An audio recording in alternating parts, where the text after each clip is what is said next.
오늘도 귀한 찬양 감사합니다. 오늘도 예배하는 이곳에 성령의 기름 부어 주시는 은혜가 함께 하시기를 주님의 이름으로 기원합니다. 아멘.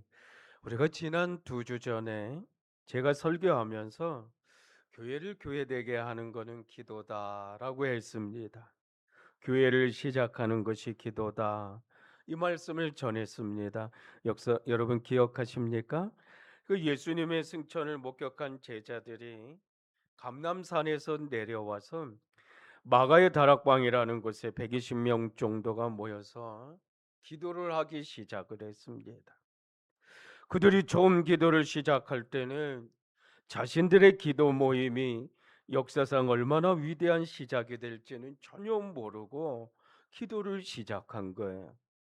그저 주님께서 약속하신 것을 기다리라고 하셨으니 그 당부하신 그 당부만을 붙잡고 그들이 모여서 기도했습니다. 그런데 1시간이 지나고 기도하면서 2시간이 지나고 계속 기도가 될수록 뭔가 자신들 안에 일어날 것 같은, 뭔가 엄청난 일이 일어날 것 같은, 그래서 보이지 않는 강력한 힘에 이끌려선 그들이 깊은 기도를 시작합니다. 그런 기도를 하기 시작했습니다. 그러므로 그들의 기도가 간절했고 뜨거워졌습니다. 뭔가 자신들 안에 일어날 것 같은, 뭔가 엄청난 일이 일어날 것 같은, 1시간이 지나고 기도하는 시간이 2시간이 지나고 계속 기도가 될수록 그들 안에서는 강력한 힘이 이끌려서 깊은 기도를 하기 시작했던 거예요.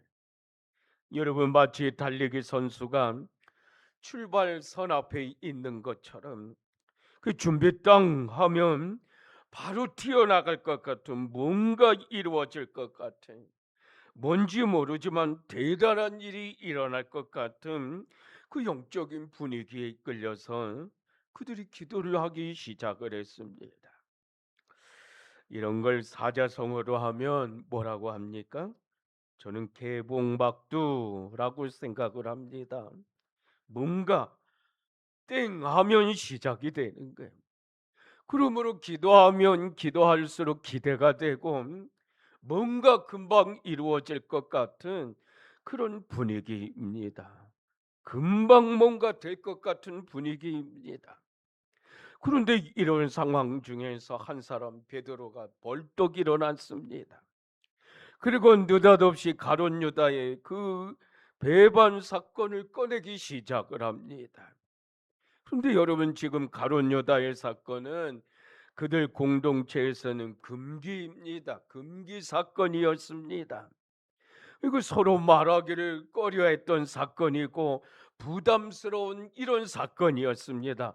그래서 지금 가룟 유다의 사건은 그들 공동체 안에서는 금기가 되었던 그런 사건이었던 거예요. 그런데 베드로가 기도 중에 갑자기 일어나서, 그것도 뭔가 일어날 것 같은, 뭔가 엄청난 일이 일어날 것 같은 그 기도 가운데 베드로가 갑자기 벌떡 일어나서 기도하던 중에 그 사건을 꺼내기 시작을 한 거예요. 여러분, 왜 그랬을까요? 지금 기도를 깊이 하는 그런 시점인데, 지금 뭔가 일어날 것 같은 그런 상황인데 베드로가 왜 그랬을까? 베드로가 왜 그 시점에 벌떡 일어나서 금기되어 있던, 공동체 안에서 금기되어 있던 가룟 유다의 사건을 이야기하고 꺼냈을까?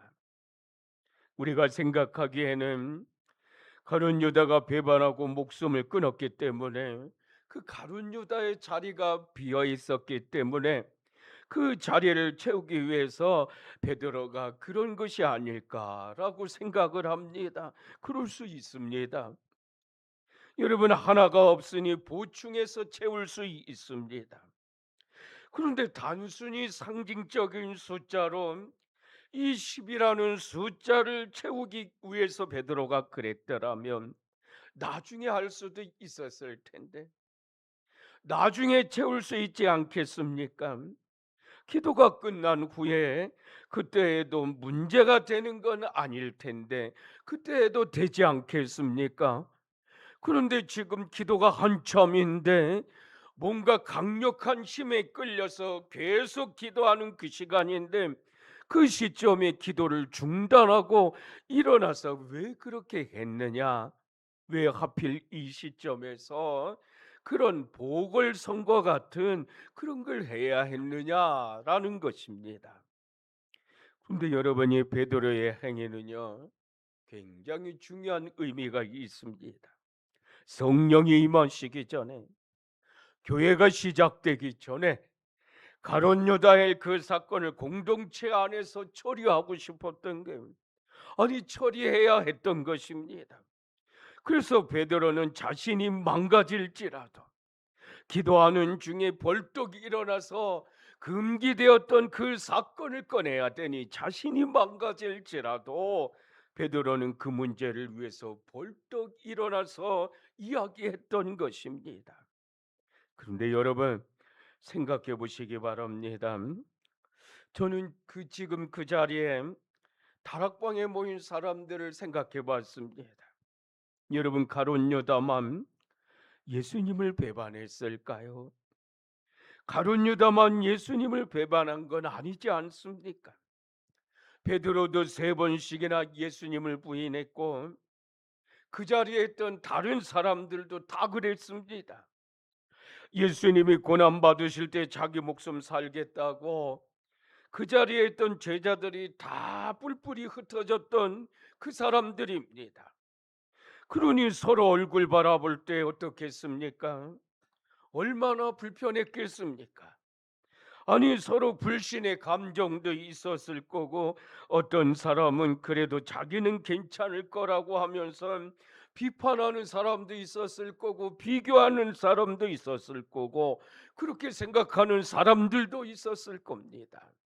그러므로 어떻게 보면 지금 그들은 뜨거운 기도는 하고 있었지만 서로가 인정하지 못하는 사람들이 아니었을까? 여러분 이런 생각 안 드십니까? 마태복음 5장에 보면 예수님께서 그런 말씀하셨습니다. 예물을 제단에 드리려다가 예배하기 전에 거기서 내 형제에게 원망을 들을 만한 일이 생각나거든 먼저 가라. 그리고 형제와 화목하고 그 후에 와서 예물을 드려라, 예배를 드려라 이렇게 말씀하셨습니다. 여러분 예배가 기도가 형제로서 서로 믿지 못하고 받아들이지 못한다면 어떻게 예배가 되고 어떻게 기도가 되겠느냐는 것입니다. 그러므로 지금 베드로가 벌떡 일어나서 그 얘기를 하고 있는 것이 아닙니까?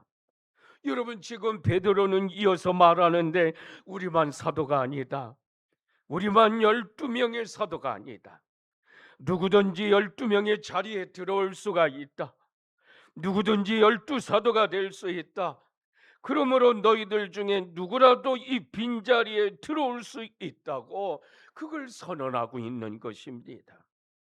그러므로 여러분 베드로는 지금 자기가 기도 중에 벌떡 일어나서 금기 사건을 이야기하니 망가질지라도 그동안 자신이 가지고 있었던 의열의식, 열등의식, 아니 조금 낫다는 우월의식을 다 내려놓고 그리고 선언하는 거예요.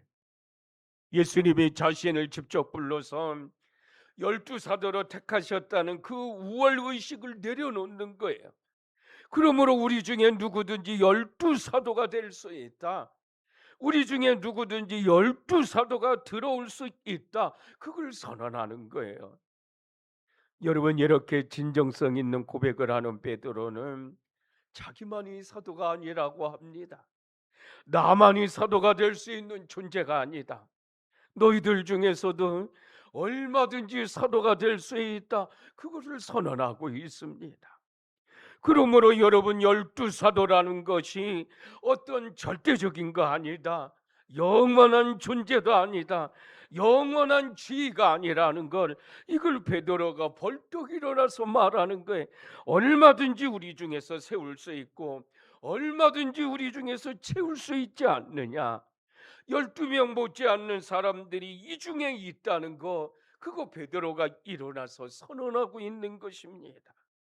그래서 베드로는 자신만이 예수님의 12사도가 아니다라는 것을 그 고백을 하고 있는 겁니다. 여러분, 평등입니다. 공동체의 평등의식입니다. 공동체를 위한 한 사람의 망가짐 속으로 인해서, 이 평등의식으로 인해서 이 평등의식이 공동체를 세워나가고 교회를 교회되게 하는 것입니다. 근데 여러분 한번 생각해 보세요. 우리는 사도라는 말을 어떻게 생각하십니까? 사도가 누구냐? 사도가 뭐냐라고 질문할 때 그래도 가장 단순하게 생각하는 건 사도는 그래도 뭔가 특별하지 않겠냐? 사도는 그래도 뭔가 특별한 사람이다. 그러니 12사도는 뭔가 특별한 사람일 거라고 우리는 그래도 생각을 하지 않습니까? 그런데 지금 베드로는 아니다. 누구든지 사도가 될 수 있다.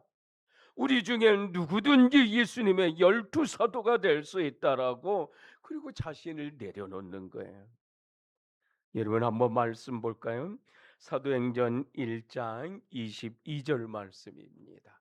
22절 다 같이 합독합니다. 시작. 항상 우리와 함께 다니던 사람 중에 하나를 우리와 더불어 예수께서 부활하심을 증언하리라 하거늘 누구를 세울 것이냐 했을 때, 예수님이 살아계실 때 공생의 기간 중에 예수님을 따라다니면서 예수님의 말씀을 듣고 직접 듣고 눈으로 목격하고 직접 보고 경험했던 사람을 세우자, 아마 이렇게 단순하게 생각을 할 수 있습니다. 그렇게 생각할 수 있습니다. 여러분 그렇지 않습니까? 그런데 여러분, 예수님의 말씀을 직접 들은 사람, 예수님의 모습을 직접 목격한 그 사람만이 제자가 될 수 있다? 그 사람만이 12사도가 될 수 있다? 이건 아니지 않느냐는 거예요. 그래서 22절에 보면 항상 우리와 함께 다니던 사람 중에 라는 말이 있습니다. 이 말은요, 항상 예수님과 함께 다니던 사람 중에 이런 뜻이 아닙니다. 이건 우리와 공동체를 이뤘던 사람 중에 그 사람 중에 한 사람이에요. 그 사람 중에 한 사람, 그 사람을 말하는 것입니다. 여러분, 우리가 잘 아는 바울도 보십시오. 바울이 어떻게 사도가 될 수 있느냐, 여러분 한번 생각해 보세요. 바울이 예수님 살아 생전에 그가 사울이었을 때 예수님 따라다니던 이런 사람이었습니까? 아닙니다. 도리어 사울은 예수님을 핍박했잖아요. 예수님 핍박했던 사람입니다. 그런데 어떻게 그를 사도로 세울 수 있겠느냐라는 거예요. 여러분, 우리가 잘 아는 것처럼 그가 다메섹 도상에서 예수님 만나지 않습니까? 그리고 그가 변화됩니다. 회심합니다. 그리고 하나님은 그를 이방인을 위한 사도로 세우시잖아요. 그런 그가 나중에 예루살렘 공동체에 가서 지도자들 만나기를 원하지만 예루살렘 지도자들이 다 외면을 합니다. 왜요? 어제까지 우리를 핍박했던 저 사람, 우리가 뭘 믿고 받아들이겠냐고 다 거절을 합니다. 다 외면을 합니다. 그런데 그때 바울을 공동체로 인도했던 한 사람이, 그 많은 사람들에게 존경받던 그 한 사람이 바울을 예루살렘 지도자를 앞으로 데리고 가서 내가 이 사람 보증합니다. 내가 이 사람을 보증합니다라고 바울을 보증했어요. 그랬더니 많은 사람들에게 존경받고 신뢰받았던 그 사람의 보증함으로 인해서 공동체에서 바울을 받아들이잖아요. 공동체의 일원으로 그를 세우지 않습니까? 더 나아가서 안디옥에서 사도로 세움을 받았던 이런 바울입니다. 그래서 바울이 사도가 될 수 있었지 않습니까? 여러분, 공동체는 평등의식입니다. 예수님을 따르는 사람이라면 우열이 없습니다. 누구는 되고 누구는 안 된다, 이런 거 없습니다. 공동체 안에서는 이런 거 없습니다. 공동체 안에서는 나는 되고 너는 안 된다, 이런 공동체가 없습니다. 그러므로 공동체는 평등의식입니다. 지금 베드로가 기도 중에 일어서서 자신의 그 자리를 내려놓고 자신의 체면까지 다 내려놓고 자신의 예수님을 부인했던 일을 다 전심으로 말하고 회개하면서 나만 예수님의 제자가 될 수 없습니다 라는 거, 그걸 선언합니다. 여러분, 이제 성경 한 구절 더 볼까요? 23절입니다. 사도행전 1장 23절에 보십시오. 다 같이 합독합니다. 시작. 하나는 바사바라고 하고 별명은 유스도라고 한 요셉이요, 하나는 마띠아라. 여러분, 두 사람을 추천했잖아요. 한 사람은 바사바라고 하고 별명도 있습니다. 유스도라는 별명이에요. 다른 한 사람은 마띠아라고 하는 사람입니다. 이 사람은 별명이 없습니다. 그냥 이름만 있습니다. 이 두 사람이 추천을 받았고 제비뽑기를 하는데 주님이 두 사람 중에 누구를 뽑을까요? 라고 주님을 뜻에 묻는 것, 이것이 바로 그 시대의 제비뽑기였습니다. 그래서 공동체 안에서 적합한 두 사람이 추천된 거예요. 그런데 여러분, 우리가 추천한다는 이 의미를 한번 생각해 보시기 바랍니다. 공동체 안에서 누군가를 추천한다는 의미는 누가 봐도 괜찮은 사람이에요. 누가 봐도 문제가 없는 사람, 괜찮고 좋은 사람을 추천해야 하는 거예요. 그럼 누가 뽑혀도 좋다는 거예요. 이 사람이 뽑혀도 좋고 저 사람이 뽑혀도 좋고, 왜? 우리가 추천했으니까. 이게 바로 추천한다는 의미이지 않겠습니까? 그리고 제비뽑기 한다는 건 주님의 뜻을 묻는 거예요. 주님, 어떤 사람을 뽑을까요? 이거 제비뽑기 한다는 의미는 주님의 뜻인 거예요. 주님, 어떤 사람을 뽑을까요? 그런데 여러분, 우리는 어떻습니까? 우리는 누군가를 투표하면 어떻습니까? 우리는 민주주의다라는 말을 참 잘해요. 그 지도자나 위정자들을 뽑기 위해서 투표할 때 내가 선택하면 좋은 사람이에요. 내가 투표하면 그 사람은 선한 사람이에요. 그런데 내가 반대하는 사람은, 그 사람은 나쁜 사람이에요. 내가 반대하는 사람은, 그 사람은 악한 사람이에요. 이건 누가 옳으냐 하는 것도, 내가 선택한 사람은 무조건 옳은 사람이에요. 내가 투표한 사람은 무조건 옳은 사람이에요. 그런데 내가 투표 안 하고 반대하면 무조건 옳지 않은 사람입니다. 더구나 많은 사람들이 지지를 받으면 무조건 옳은 사람이고 무조건 좋은 사람이에요. 그런데 많은 사람들의 지지를 받지 못하면 무조건 옳지 않은 사람이에요. 무조건 나쁜 사람이 되는 거예요. 내 생각만 옳은 거예요. 내 생각이 결여되면 그건 큰일 나는 거예요. 그것이 민주주의다라고 말하는 거예요. 여러분, 어떻게 생각하십니까? 여러분, 정말 추천될 수 있는 사람이라면 그들이 모두 옳은 사람, 그들이 모두 좋은 사람이어야 하지 않겠습니까? 그런 사람을 추천해야 되지 않겠습니까? 아니, 그런 사람 추천한 것 아니겠습니까? 그리고 주님의 뜻을 묻는 겁니다. 저는 크리스찬 공동체도 그렇다라고 생각을 합니다. 내가 지지하는 사람은 좋은 사람이고 내가 반대하고 있는 사람은 죽일 놈이 되는 거, 그거 아닙니다. 이것이 어떻게 크리스찬 공동체이겠느냐? 그런 것입니다. 여러분, 그렇지 않습니까? 여러분 보세요. 지금 바사바와 마띠아를 놓고 누가 좋고 나쁘냐, 이거 우열을 가리자는 것이 아닙니다. 둘 다 좋은 사람입니다. 바사바도 좋은 사람이고 마띠아도 좋은 사람입니다. 그래서 두 사람 다 추천을 받았습니다. 누가 봐도 누가 돼도 상관이 없습니다. 그런데 두 사람의 한 가지 능력이 다릅니다. 두 사람의 능력이 똑같지가 않습니다. 여러분 보세요. 이렇게 두 사람이 소개되는데 바사바는 별명이 같이 소개됩니다. 근데 마띠아는 딸랑 이름만 있습니다.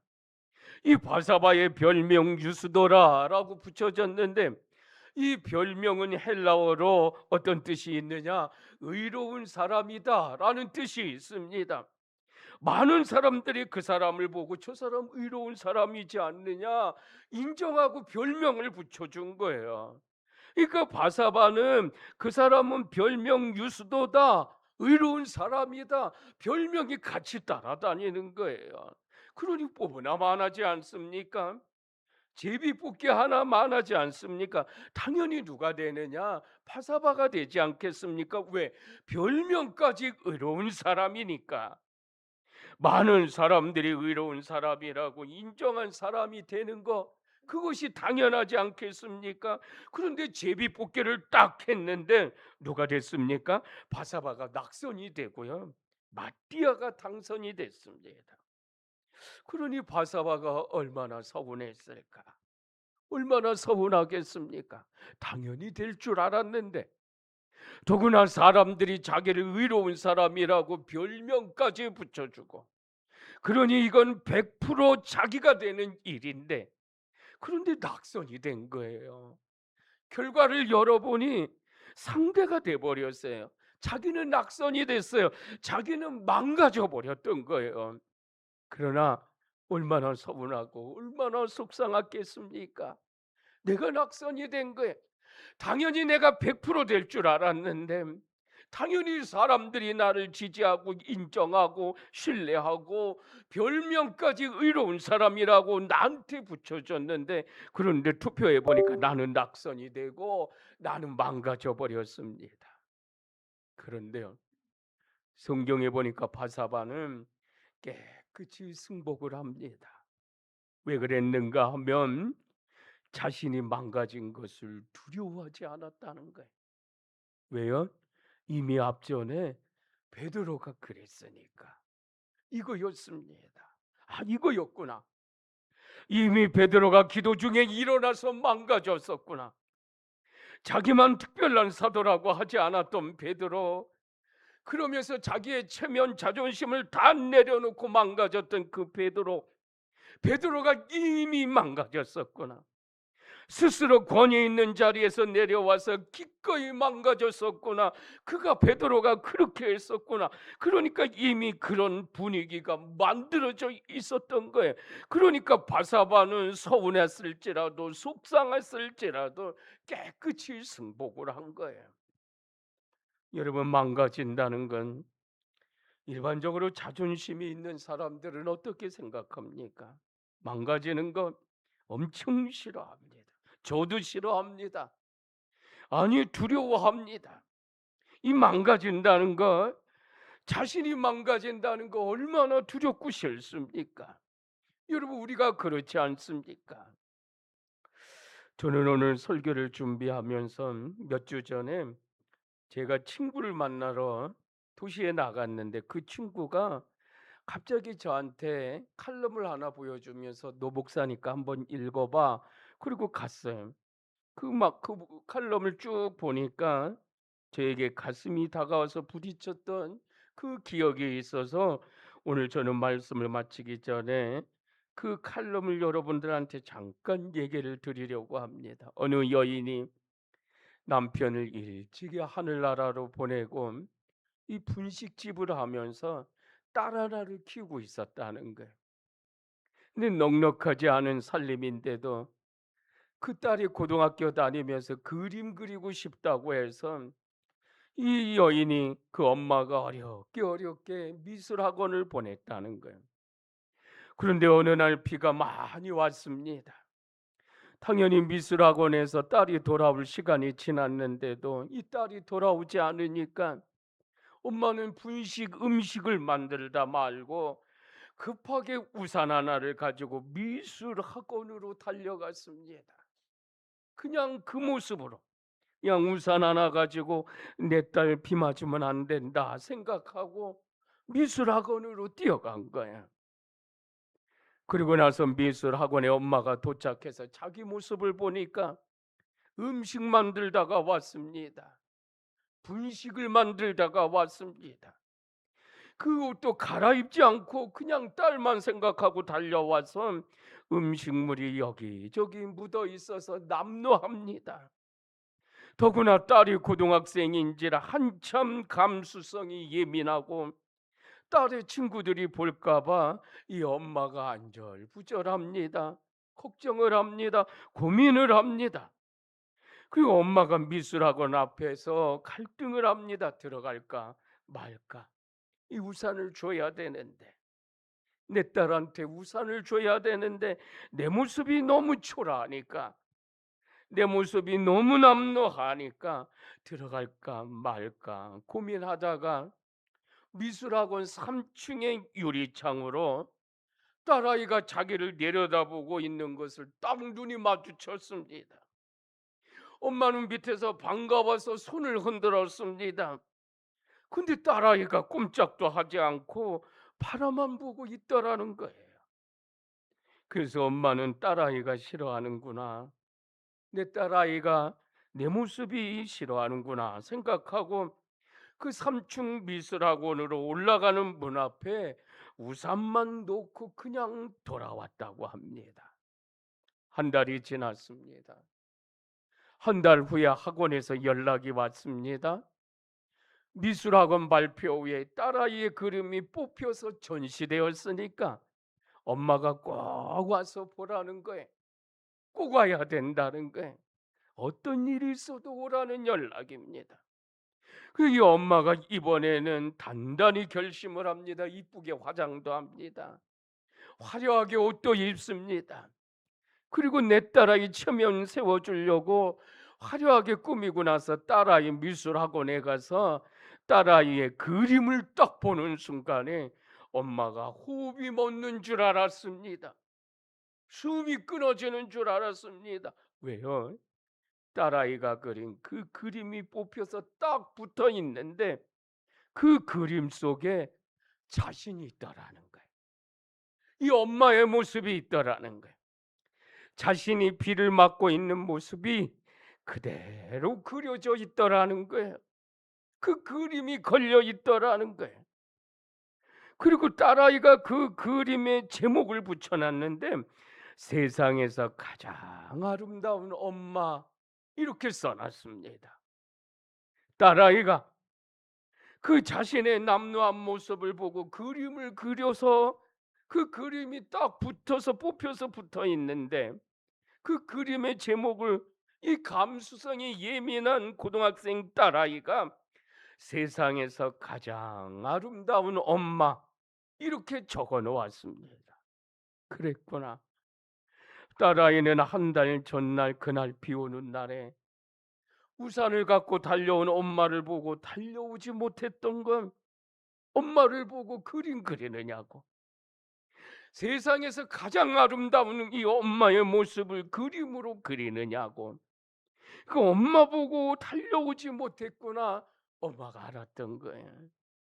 그리고 그날 비를 맞고 망가진 채 서 있는 엄마의 모습을 그대로 그려놓고 그 밑에다가 제목까지 세상에서 가장 아름다운 우리 엄마, 세상에서 가장 아름다운 우리 엄마 이렇게 제목을 써놓았다라는 거예요.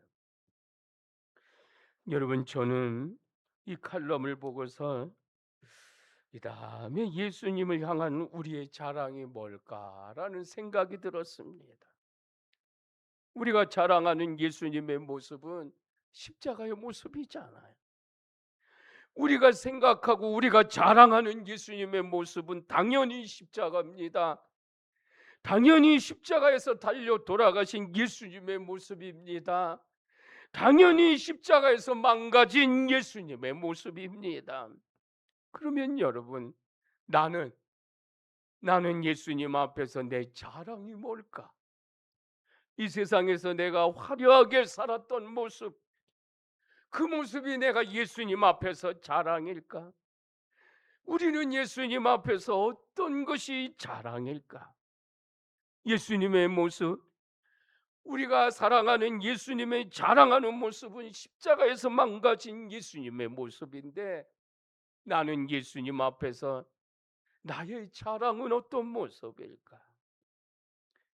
사랑하는 성도 여러분, 오늘 저는 말씀을 짧게 준비하면서 우리 교회가 예수님 앞에서 자랑할 수 있는 이런 교회가 됐으면 좋겠습니다.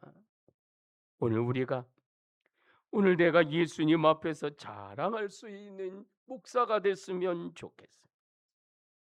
우리가 예수님 앞에서 자랑할 수 있는 저와 여러분들이 됐으면 좋겠어요.